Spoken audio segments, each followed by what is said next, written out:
Hello and welcome you all to let's crack it. मेरा नाम है अभिषेक। तो वर्ल्ड हिस्ट्री की सीरीज़ को हम कंटिन्यू कर रहे हैं। इससे पहले 2 वीडियोस आ चुके हैं, ये थर्ड वीडियो रिकॉर्ड हो रहा है वर्ल्ड हिस्ट्री का। तो फ्रेंच रिवॉल्यूशन उसमें पढ़ रहे हैं हम। तो फ्रेंच रिवॉल्यूशन में किस तरह प्रोसेस हो रहा है, फ्रेंच रिवॉल्यूशन कब हुआ, जैसे 1789 में हुआ, और ऐसे करके हमने 2 वीडियोज़ में काफ़ी पढ़ लिया है इसको। तो अगर आप लोग फर्स्ट टाइम इस वीडियो को देख रहे हैं तो पहले आप फर्स्ट और सेकंड वीडियो को देख लीजिए, उसके बाद आप इस वीडियो को देखेंगे तो कंटिन्यूएशन में आप देखते रहेंगे। गाइस, बताना चाहूँगा स्टार्ट करने से पहले कि अगर आपने लेट्स क्रैक इट का यूट्यूब चैनल सब्सक्राइब नहीं किया है तो आप उसको प्लीज़ सब्सक्राइब कर लीजिए यहीं पे। और अगर आपने लेट्स क्रैक इट का फ्री टेलीग्राम चैनल भी है, जिसका लिंक आपको इस वीडियो के डिस्क्रिप्शन में मिल जाएगा। तो अगर आपने फ्री टेलीग्राम चैनल को ज्वाइन नहीं किया है तो उसको ज्वाइन कर लीजिए। उसमें क्योंकि daily current affairs, MCQ questions जो होते हैं, या daily mains answer writing practice के लिए क्वेश्चन होता है, वो डेली मैं उस पर पोस्ट करता रहता हूँ। और भी बाकी सारी इन्फॉर्मेशन जो भी आपको देनी होती है वो सभी आपको उस चैनल के थ्रू मिलती रहेगी। तो जो भी लोग यहाँ पर आप वीडियोस देखते हैं वो प्लीज़ उसको जरूर फॉलो कर लीजिए। उसको फॉलो करना बहुत ज़्यादा इंपॉर्टेंट है। साथ साथ बताना चाहूँगा कि जो लोग आर ओ के एग्ज़ाम की तैयारी कर रहे हैं 23 जनवरी के लिए, और इन केस वो टेस्ट सीरीज़ ज्वाइन करना चाहते हैं, तो टेस्ट सीरीज़ चल रही है अभी।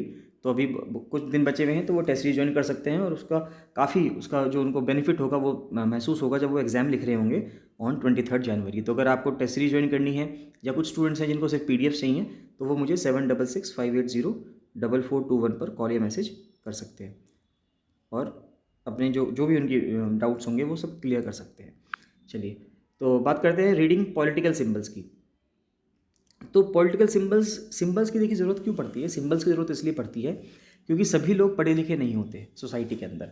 इसलिए हमारे यहाँ भी अगर आप देखेंगे इंडिया में, अगर इलेक्शन के टाइम पे एक इलेक्शन सिंबल होता है हर पार्टी का, तो इलेक्शन सिंबल इसलिए है क्योंकि लोग, हो सकता है कि पार्टी का जो रिप्रेजेंटेटिव है वहाँ पे जो खड़ा है उसका नाम ना जानते हों, या वो कैसे काम करता है ये ना पता हो, लेकिन पार्टी का सिंबल से उनको पहचान होती है कि भाई ये सिंबल है ना। वो चाहे किसका भी हो, चाहे बीजेपी गवर्नमेंट का हो, एक कमल का फूल है, जैसे कांग्रेस गवर्नमेंट का हो, कांग्रेस पार्टी का हो, सॉरी नॉट गवर्नमेंट कहना गलत है यहाँ पे, कांग्रेस पार्टी का अगर मैं कहूँ तो कांग्रेस पार्टी का सिंबल है, जैसे कि हैंड, हाथ का जो है मतलब। और फिर ऐसे अलग अलग सभी पार्टीज़ का, सपा हो गया, बसपा हो गया, सभी पार्टीज़ ने अपने अपने इलेक्शन कमीशन ने सबको एक पॉलिटिकल सिंबल, एक सिंबल जारी किया हुआ है। लाइक वाइज उस समय में भी, फ्रेंच रिवॉल्यूशन के टाइम पे भी पॉलिटिकल सिंबल्स हुए, जिससे कि लोग समझ सकें कि इस सिंबल से वो क्या कहना चाह रहे हैं। The majority of men and women in the 18th century could not read or write. Simple सी बात है, वो पढ़ लिख नहीं सकते थे। So images and symbols were frequently used, है ना। कुछ चित्र यूज़ किया करते थे, इमेजेस, कुछ सिंबल्स यूज़ किया करते थे, उनको यूज़ किया जाता था इंस्टेड ऑफ प्रिंटेड वर्ड्स, है ना। प्रिंटेड वर्ड्स की जगह कुछ फोटोज़ को या सिंबल्स को इस्तेमाल किया जाता था। The painting by Le Barbier uses many such symbols to convey the content of the declaration of rights. तो डिक्लेरेशन ऑफ राइट्स में क्या लिखा हुआ है, जो राइट्स मैन को मिलने थे, वुमेन को नहीं मिलने थे, हमने पिछली वीडियो में देखा था। तो ली बारबियर ने उसमें ये बताया कि कैसे कैसे पेंटिंग्स के थ्रू बताया, जिससे कि लोग बिना पढ़े ही समझ जाएं। तो फर्स्ट आता है द ब्रोकन चेन। तो ब्रोकन चेन का मतलब ये है कि आप, chains were used to fetter slaves, है ना। चेन किसके लिए रिप्रेजेंटेशन होती है। चेन का रिप्रेजेंटेशन है कि आपको एक गुलाम बना लिया गया है। अगर आपको हाथ पैरों में चेन बांध दी गई, यानी आप गुलाम बन गए। तो ब्रोकन चेन का मतलब ये है कि अब आप फ्री हो गए हो, है ना। अब आपके ऊपर किसी की बंदिश नहीं रही है। द बंडल ऑफ रॉड्स और फेसेस, है ना। One rod can be easily broken, जैसे कि इंडिया में भी पुरानी कहावत है, कह सकते हैं कि एक लकड़ी तो सिंपली टूट जाती है, लेकिन कई सारी लकड़ियों का जो बंडल होगा वो नहीं टूटता। तो इसमें ये लिखा हुआ है कि one rod can be easily broken but not an entire bundle. तो पूरा पूरा बंडल नहीं टूटेगा, लेकिन अगर सिंगल एक लकड़ी होगी, सिंगल एक रॉड होगी, तो वो इजीली टूट जाएगी। तो कहने का मतलब क्या है, स्ट्रेंथ लाइज इन यूनिटी, यानी कि एकता में ही ताकत है। अगर सब लोग एक रहेंगे तो उसमें ताकत रहेगी।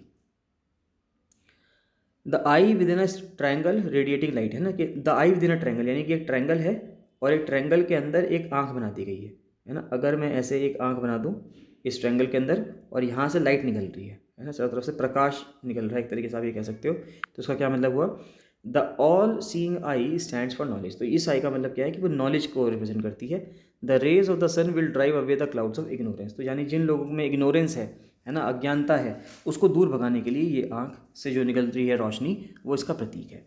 स्केप्टर है सिंबल ऑफ रॉयल पावर, यानी कि आपने देखा होगा जो नेवी के पर्सन होते हैं, नेवी एडमिरल होते हैं, उनके हाथ में इस तरह से एक रॉड सी होती है ना, वो पकड़ के रखते हैं, बैटन होती है एक तरह से आप कह सकते हो, है ना। यहाँ से वो पकड़ते हैं इसको बीच में से, तो ये जो होती है इसको रॉयल पावर का ये सिंबल है। फिर है snake biting its tail to form a ring, यानी कि एक स्नेक है, सांप है, और उसने अपनी ही पूंछ को काटा हुआ है। मान लेते हैं ये सांप का मुंह है है ना, ये सांप का मुंह है और उसने अपनी पूंछ ऐसे घूम, अगर ये पूरा सांप देखें, यहाँ सांप का मुंह है, तो ये उसने पूंछ को ही अपनी काट रखा है, जिससे अब क्या बन गया, एक अंगूठी की तरह बन गया। तो snake biting its tail to form a ring, तो सिंबल ऑफ एटर्निटी, है ना, अनंत काल का प्रतीक है, यानी कि अनंत काल, यानी कि यही एक प्रक्रिया है जो चलती रहेगी, चलती रहेगी, गोल गोल ये प्रक्रिया चलती रहेगी अनंत काल तक। A ring has neither beginning nor and. अब ये अंगूठी जो है, आप ये नहीं बता सकते कि इसकी शुरुआत कहाँ से हुई है, इसका अंत कहाँ पे हुआ है ना, क्योंकि ये गोल है, गोल चीज़ का ना शुरुआत होती है ना अंत होता है। रेड फ्रिगेरियन कैप, तो ये एक जो कैप है, ये जो स्लेव पहनता था अपॉन बिकमिंग फ्री, यानी कि एक स्लेव, एक गुलाम जब उसको आज़ादी मिल जाती थी तो वो ये कैप पहना करता था। ब्लू वाइट रेड जो है, ये फ्रांस का जो झंडा है उसके नेशनल कलर हैं।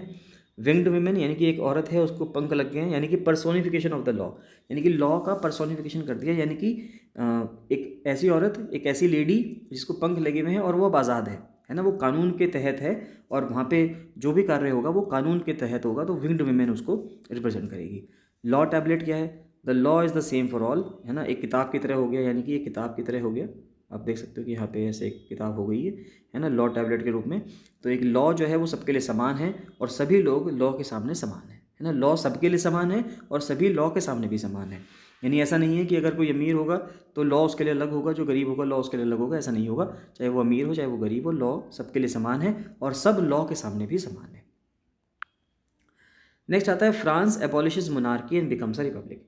अब बीच में हमने पढ़ा था जब कॉन्स्टिट्यूशन नेशनल असेंबली ने बना दिया फ्रांस का, तो फ्रांस एक कॉन्स्टिट्यूशनल मोनार्की बन गया। अब उन्होंने, फ्रांस ने मोनार्की ही एट ऑल ख़त्म कर दी, बिल्कुल ख़त्म कर दिया, और अब फ्रांस रिपब्लिक बन गया, जिस तरह से भारत एक रिपब्लिक है। The situation in France continued to be tense during the following years, है ना, बाद में 1789 के बाद 1791 में कॉन्स्टिट्यूशन आ गया फ्रांस का, और 1791 के बाद जो आगे आने वाले साल थे, वो सभी साल जो थे वो फ्रांस की जो सिचुएशन थी वो सब क्या होती रही, उसमें वो टेंस होती रही, ना कि वहाँ पे सिचुएशन सुधरी, वो सिचुएशन टेंस होती रही। Although Louis 16 had signed the constitution, he entered into secret negotiations with the king of Prussia. वैसे तो लुई 16 ने कॉन्स्टिट्यूशन साइन कर दिया जो नेशनल असेंबली ने बनाया था, और कह दिया कि हाँ भाई ठीक है आप इसको लागू कर लो, लेकिन उसने सीक्रेटली, है ना, यानी गोपनीयवश आप कह सकते हो कि गोपनीयता में उसने किंग ऑफ प्रशिया से भी नेगोशिएशंस करनी स्टार्ट कर दी, कि अगर उसको भाग कर जाना पड़े या उसको जो फ्रेंच रिवॉल्यूशनरीज थे उन पर हमला करवाना पड़े, तो वो रशिया नहीं, प्रशिया, तो प्रशिया का जो राजा है, उसकी हेल्प ले सकता है। Rulers of other neighbouring countries too were worried by the developments in France and made plans to send troops to put down the events. देखो सिंपल सी बात है कि मान लेते हैं यहाँ पे कई सारे रूलर्स हैं, है ना, कई सारी डायनेस्टीज़ हैं, अलग अलग रूल कर रही हैं, और मान लेते हैं यहाँ पे एक डायनेस्टी, ये फ्रांस थी, तो इस फ्रांस की डायनेस्टी में कोई प्रॉब्लम हुई, तो इन राजाओं को पता चल ही जाएगा, जो 4 राजा बैठे हैं कि भाई फ्रांस के अंदर फ्रांस के लोगों ने वहाँ के राजा को हटा दिया, तो सिंपल सी बात है यहाँ के लोग भी डरने लगेंगे, यहाँ के राजा भी डरने लगेंगे कि भाई हमारे यहाँ के लोग भी तो ऐसा ही कर सकते हैं हमारे खिलाफ। तो अब उन्होंने क्या करा कि इन्होंने इन चारों लोगों ने, यानी कि जो अलग अलग दूसरे देश के लोग थे, इन्होंने अपनी ट्रूप्स भेजनी शुरू कर दी 1789 में, to put down the events that had been taking place there since the summer of 1789। तो 1789 के समर से जो इवेंट्स फ्रांस में हो रहे थे उनको कंट्रोल करने के लिए, उनको रोकने के लिए और लुई 16 की हेल्प करने के लिए इन राजाओं ने भी, दूसरे देश के राजाओं ने भी अपने सोल्जर्स भेजने शुरू कर दिए फ्रांस में। Before this could happen, the National Assembly voted in April 1792 to declare war against Prussia and Austria. ये कुछ हो पाता, ये राजा अपने सोल्जर्स भेज पाते, इससे पहले नेशनल असेंबली ने 1792 में वोट करा और डिक्लेयर कर दिया कि अब हम प्रशिया और ऑस्ट्रिया के खिलाफ युद्ध करेंगे, जो फ्रांस की सेना है वो इनके खिलाफ लड़ेगी। Thousands of volunteers thronged from the provinces to join the army, तो हज़ारों लोगों ने, जो फ्रांस के अलग अलग प्रांतों में लोग रहा करते थे, वो सब आए और उन्होंने आर्मी ज्वाइन कर ली। They saw this as a war of the people against kings and aristocracies all over Europe. तो उन लोगों ने इसको इस तरह से देखा कि अब ये लड़ाई जो है ये राजाओं के और एरिस्टोक्रेट होता है जो बहुत ही राजशाही जो लोग होते हैं, जो अमीर लोग होते हैं, उनके खिलाफ की लड़ाई है, यानी कि ये एक गरीब और अमीर की लड़ाई हो गई है, इस तरह से इसको देखा जा रहा था। Among the patriotic songs they sang was the Marseillaise, है ना, कंपोज बाय द पोइट रॉजर डी लिजले, अब जो भी आप इसको बोलेंगे, आइल होगा ये ना, आइल होता है, एस साइलेंट रहता है इसमें, तो रॉजर डी आइल, तो इन्होंने एक पोएम लिखी थी मर्सिलीजे, है ना। तो अब आप ये ध्यान रखेंगे, ये पूछा जा सकता है कि मर्सिलीजे क्या है, ये एक सॉन्ग है या पोएम है आप कह सकते हैं, इसको लिखा किसने था, रॉजर डी लाइल ने लिखा था। It was sung for the first time by volunteers from Marseilles as they march into Paris and so its names. तो मर्सलीज एक जगह थी जहाँ से इसको गाया गया था, इसलिए इसका नाम भी यही पड़ गया, और बाद में सब वे लोग पेरिस में आ गए जो कैपिटल सिटी थी। अब हाल फिलहाल मर्सलीजे जो है नेशनल एंथम है फ्रांस का। जिस तरह से जन गण मन भारत का नेशनल एंथम है, मर्सलाइज जो है जो 1789 के दौरान 90s के दौरान फ्रेंच रिवॉल्यूशन के दौरान गाया गया था, वो अब नेशनल एंथम बन गया है फ्रांस का। The revolutionary wars brought losses and economic difficulties to the people. ये तो होना ही है, जब युद्ध होंगे, लड़ाइयाँ होंगी, तो जो इकोनॉमिक लॉसेज हैं वो तो होना ही है। पीपल को, मैन को, मनी को, हर चीज़ का नुकसान है, यानी कि आदमी भी उसमें मरते हैं, प्रॉपर्टी का भी नुकसान होता है, और पैसे से भी वहाँ पे खर्चा होता है एम्यूनिशंस बनाने में, तो हर तरीके से वहाँ पे लोगों को दिक्कत आती है। While the men were away fighting at the front, women were left to cope with the task of earning a living and looking after their families। तो देखिए, जो पुरुष थे, हमेशा ऐसे ही होता है, जो पुरुष थे वो तो लड़ाई करने गए हुए थे, पीछे जो उनकी महिलाएं थी वो घर में घर के लिए रोटी का जुगाड़ करना है, रोटी का सोल्यूशन करना है, और घर की जो देखभाल करनी है, यानी कि घर में अगर बच्चे हैं तो उनकी देखभाल करनी है या फैमिली की देखभाल करनी है, वो सारा काम औरतों पर छोड़ दिया गया। Large sections of the population were convinced that the revolution had to be carried further, as the Constitution of 1791 gave political rights only to the richer sections of society।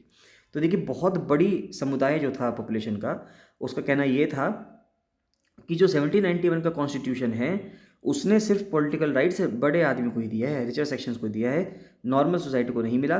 तो ऐसा रिवोल्यूशन चलता रहना चाहिए और बड़े लोगों के खिलाफ हमको युद्ध करना ही करना है।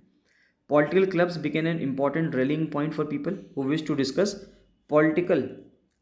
discuss government policies and plan their own forms of action। ठीक है, the most successful of these clubs was that of Jacobian. तो जैकोबिन क्लब बहुत इंपॉर्टेंट है, 1790s में ही बना, देखिए जैकोबिन क्लब। और उसी के टाइम बाद टीपू सुल्तान ने भारत में जैकोबिन क्लब का जो मेंबर बने थे वो कौन बने थे? जैकोबिन क्लब भारत में टीपू सुल्तान के दौरान, क्योंकि टीपू सुल्तान की डेथ भी 1799 में होती है ना, 4th एंग्लो मैसूर वॉर में।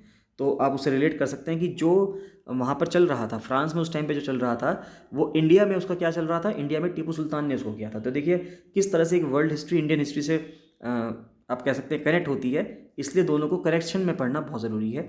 आप देखो कि जो उस टाइम पे फ्रांस में हो रहा था, दुनिया में हो रहा था, उसका भारत में क्या प्रभाव पड़ रहा था। तो भारत में ये प्रभाव पड़ा कि उस टाइम पे टीपू सुल्तान ने ट्री ऑफ लिबर्टी लगाया था श्रीरंगपट्टनम में। अगर आपने मॉडर्न हिस्ट्री पढ़ी हुई है तो उसमें आप पढ़ेंगे, या अगर आपने स्पेक्ट्रम पढ़ी हुई है तो उसमें आप पढ़ लेंगे। साथ ही साथ जैकोबिन क्लब की स्थापना भी की थी टीपू सुल्तान ने भारत में, which got its name from the former convent of Saint Jacob in Paris. तो सेंट जैकब थे पेरिस में, तो उनके नाम पे जैकोबिन क्लब पड़ा। Women too who had been active throughout this period formed their own clubs. तो औरतों ने भी अपना क्लब बनाया और वो भी रिवोल्यूशनरी एक्टिविटीज़ में उन्होंने भी पार्टिसिपेट किया। The members of the Jacobin club belonged mainly to the less prosperous sections of society. यानी कि जो गरीब लोग हुआ करते थे, लेस प्रॉस्परस सेक्शन हुआ करते थे, जिनके पास ज़्यादा धन नहीं था, वो लोग जैकोबिन क्लब के मेंबर हुआ करते थे। इसमें कौन कौन थे? जैसे छोटे दुकानदार हो गए, है ना, आर्टिजन हो गए, जैसे जूते बनाने वाले, पेस्ट्री बनाने वाले, घड़ियाँ सही करने वाले, प्रिंटर वाले, है ना, कुछ नौकर हो गए, डेली वेज वर्कर्स हो गए। तो यानी जिनको रोज़ जो दिहाड़ी मजदूर हो गए, यानी आप कह सकते हैं जिनको डेली वेज वर्कर्स। तो ये सब लोग जो थे ये इसके जैकोबिन क्लब के मेंबर हुआ करते थे। There leader was Maximilian Robespierre. ये इंपॉर्टेंट बात है कि जैकोबिन क्लब में का जो लीडर हुआ था वो कौन थे? वो मैक्सिमिलियन रॉबेस्पियर थे। क्वेश्चन पूछा जा सकता है। A large group among the Jacobins decided to start wearing long striped trousers, है ना। तो जैकोबिन्स ने क्या करा? इन्होंने एक ट्राउज़र पहनना शुरू किया जिसमें लॉन्ग स्ट्राइप, यानी कि ऐसे करके स्ट्राइप्स थी ट्राउज़र में, similar to those worn by dock workers, है ना, जो डॉक पे काम करने वाले। डॉक मतलब होता है जो सी पोर्ट हो गया एक तरीके से आप कह सकते हो, जहाँ पे डॉक एंड हार्बर हम उसको बोलते हैं, जहाँ पर बंदरगाह एक तरीके से आप कह सकते हैं। तो बंदरगाह पे काम करने वाले जो लोग थे वो एक ऐसा पजामा पहनते थे, ऐसा ट्राउज़र पहनते थे जिस पे लंबी लंबी धारियाँ होती थी, ऐसे लॉन्ग स्ट्राइप्स होती थी। तो इस तरह का ही जो ट्राउज़र था जैकोबिन क्लब के लोगों ने पहनना शुरू कर दिया। They was to set themselves apart from the fashionable sections of society, specially nobles who wore knee breeches, है ना, यानी कि जो बहुत ही अच्छे कपड़े पहना करती थी नोबल फैमिली, उनसे अलग दिखने के लिए, एक फैशनेबल सोसाइटी से, फैशनेबल सेक्शन से अलग दिखने के लिए जो जैकोबिन क्लब के लोग थे उन्होंने अपने आप के लिए एक ऐसा ड्रेस कोड चूज़ कर लिया। It was a way of proclaiming the end of the power wielded by the wearers of knee breeches. तो यानी कि जो बहुत ही अच्छे कपड़े पहनने का जो ट्रेंड था नोबल्स में, ये प्रोक्लेमेशन हुआ, यानी कि ये जो उन्होंने ट्राउज़र पहने, स्ट्राइप्स वाले ट्राउज़र, इसको पहनने का मतलब ये है कि अब हम इस एरिस्टोक्रेसी को ख़त्म कर देंगे। ये जो राजशाही है कि जो ये लोग इतने अमीर बन के रहते हैं उसको हम ख़त्म करेंगे। These Jacobins came to be known as the sansculottes, literally meaning those without knee breeches, है ना। तो देखो नी ब्रीचेस मतलब कि नी पे कुछ जो कपड़े होते हैं। लाइकवाइज जेकोबियंस को सैंसक्यूलोटोस कहा गया। देखिए सैंस का मतलब फ्रेंच में होता है विदाउट, है ना, जैसे कहता है रिपोर्टर सैंस बॉर्डर्स, है ना, या रिपोर्टर सैंस फ्रंटियर्स, तो जिनकी एक रिपोर्ट भी आती है ना। एक रिपोर्टर्स विदाउट बॉर्डर्स उसको इंग्लिश में कहते हैं, रिपोर्टर्स सैंस फ्रंटियर्स ये फ्रेंच में कहते हैं। तो सेंस का मतलब होता है फ्रेंच में विदाउट, यानी इसके बिना, है ना। तो sans culottes men wore in addition the red cap that symbolise liberty. तो जो सेंस क्लूटोज मैन है यानी कि जो वो नी ब्रीचेस यानी कि बड़े बड़े कपड़े नहीं पहनते और सिंपल एक लॉन्ग स्ट्राइप्स वाली लंबी लंबी धारियों वाली जो पजामा पहनते हैं, ट्राउज़र पहनते हैं, उनको सेंट क्लूटोज कहा जाता है। तो ये पूछा जा सकता है आपसे कि सेंट क्लूटोज का मतलब क्या है। इसका मतलब है दोज विदाउट नी ब्रीचेस, ठीक है, यानी कि बिना घुटने वाला कोई चीज़ है ना, बिना घुटने वाला उसको कहते हो। तो sans culottes men wore in addition the red cap that symbolise liberty. तो लिबर्टी को स्वतंत्रता, यानी कि आप कह सकते हो कि वे एक लाल कलर की टोपी पहना करते थे जो स्वतंत्रता का प्रतीक होती है। Women however were not allowed to do so, है ना। ये हक, ये सब चीज़ें औरतों को नहीं दी गई थी, ये सिर्फ पुरुष ही कर रहे थे। समर ऑफ 1792 यानी कि कॉन्स्टिट्यूशन बनने के अगले साल की बात है, कॉन्स्टिट्यूशन 1791 में बना फ्रांस का। The Jacobins planned an insurrection of a large number of Parisians were angered by the short supplies and high price of food. तो उन्होंने कहा कि भाई हम मतलब हम रिवोल्ट करेंगे या हमला करेंगे कि जो शॉर्ट सप्लाईज और हाई प्राइस ऑफ फूड, यानी खाने के दाम ये तो बहुत ज़्यादा बढ़ते जा रहे हैं और खाने की जो सप्लाई है वो बहुत कम है। तो 10 अगस्त की सुबह they storm the palace of the Tuileries, है ना। तो एक ट्यूलराइल्स करके वहाँ पे एक पैलेस हुआ करता था, राजा का महल हुआ करता था। उन्होंने उसको जो है रेड कर दिया, यानी उस पर हमला कर दिया। Massacred the king's guard, king के जो गार्ड थे उनको मार दिया गया। And held the king himself as hostage for several hours, यानी जो लुई 16 थे उनको क्या कर लिया गया, उनको होस्टेज यानी उनको आप कह सकते हो कैदी बना लिया गया, उनको अगवा कर लिया गया, है ना। इसमें होस्टेज का मतलब यही होता है कि अगर आप किसी को, अगवा भी वर्ड गलत है, कि अगर आप किसी को कैद कर लेते हैं, बंदी बना लेते हैं, तो उसको होस्टेज कह सकते हैं। Later the assembly voted to imprison the royal family, है ना। जो असेंबली थी, नेशनल असेंबली जो बनी गई थी, उसने एक वोट किया कि ये जो रॉयल फैमिली है उसको जेल में डाल दिया जाएगा। इलेक्शंस करवाए जाएंगे। Elections were held from now on all men of 21 years and above regardless of wealth got the right to vote. अभी भी औरतों को हक नहीं मिला था। 21 साल या 21 साल से ऊपर का पुरुष की बात की गई है, चाहे वो अमीर हो, गरीब हो, पढ़ा लिखा हो, नहीं पढ़ा लिखा हो, लेकिन हर पुरुष को वोट डालने का हक मिलेगा। औरतों को अभी भी, लेडीज़ को अभी भी वोट डालने का हक नहीं मिला।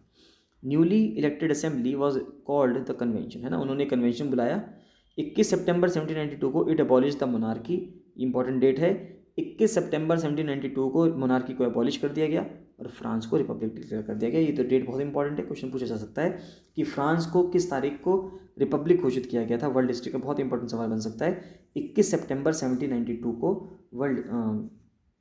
फ्रांस को रिपब्लिक घोषित किया गया था।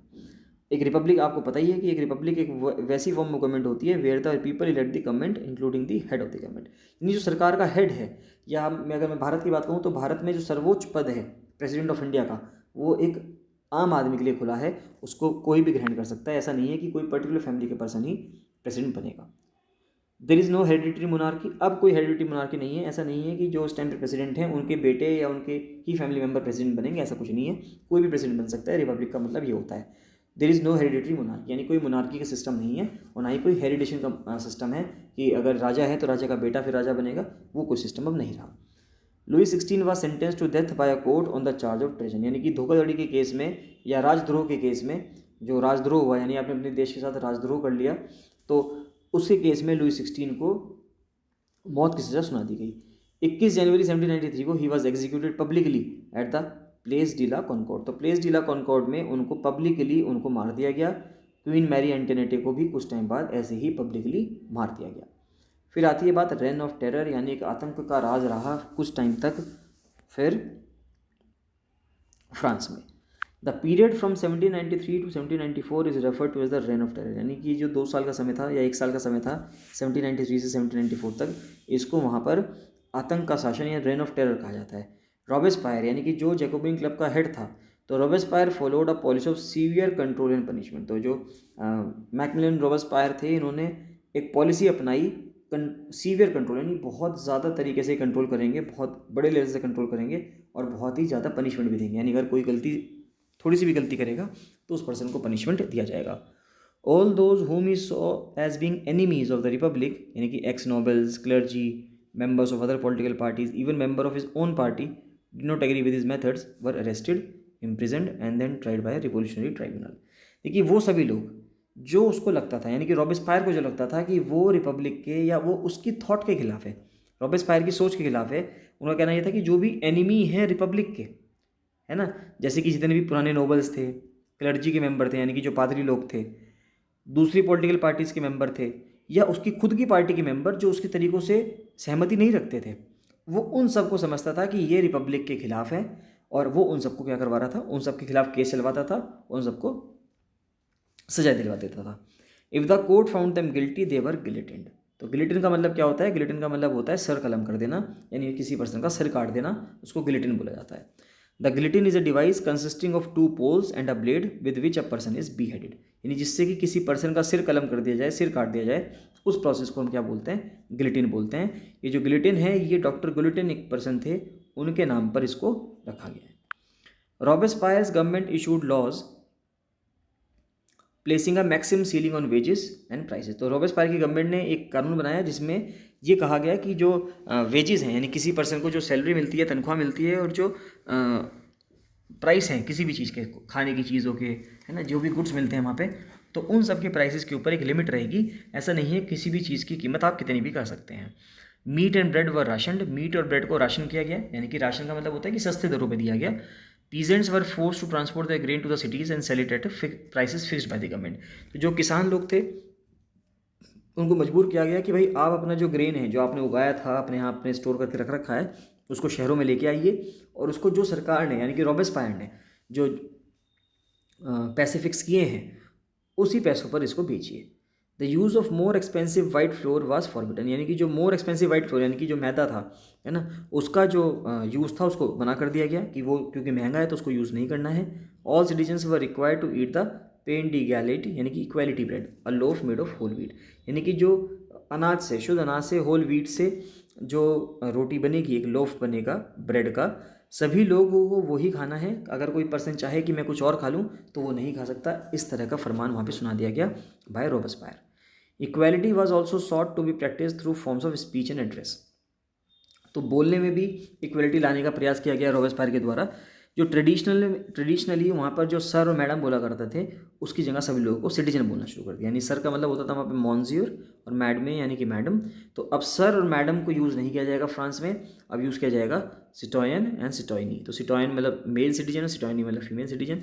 तो इस तरह से सिटोयन और सिटोयनी का इस्तेमाल किया जाएगा अब इक्वालिटी को वहाँ पे प्रैक्टिस करने के लिए। तो ये सब फरमान वहाँ पे रॉबेस्पायर के द्वारा लाए गए। Churches were shut down and their buildings converted into barracks और ऑफिसेज। तो चर्चेज बंद कर दिए गए, सभी चर्च को बंद कर दिया गया, और उनकी जगह ऑफिसेज बना दिए गए, उनकी बिल्डिंग्स को। Robespierre pursued his policy so relentlessly that even his supporters began to demand moderation.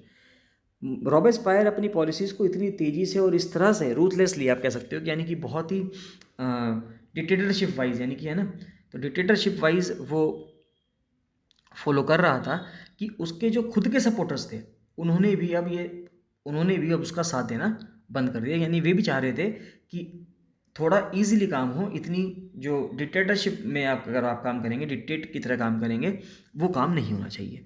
Finally he was convicted by a court in July 1794, arrested and on the next day sent to the guillotine. और इसका भी वही हाल हुआ जो इसने राजा का और रानी का किया था कि 1794 में एक कोर्ट ने उसको कन्विक्ट कर दिया रॉबेस्पायर को किसी चीज़ के केस में, और बाद में उसको भी अगले दिन गिलेटिन के लिए भेज दिया गया। नेक्स्ट आता है डायरेक्टरी रूल्स फ्रांस। तो डायरेक्टरी ने जो फ्रांस को रूल किया, चलिए इसको नेक्स्ट वीडियो में कवर करेंगे, और उम्मीद है मुझे कि नेक्स्ट वीडियो में आपका ये जो चैप्टर है ये कंप्लीट हो सकता है। चलिए मिलते हैं नेक्स्ट वीडियो में।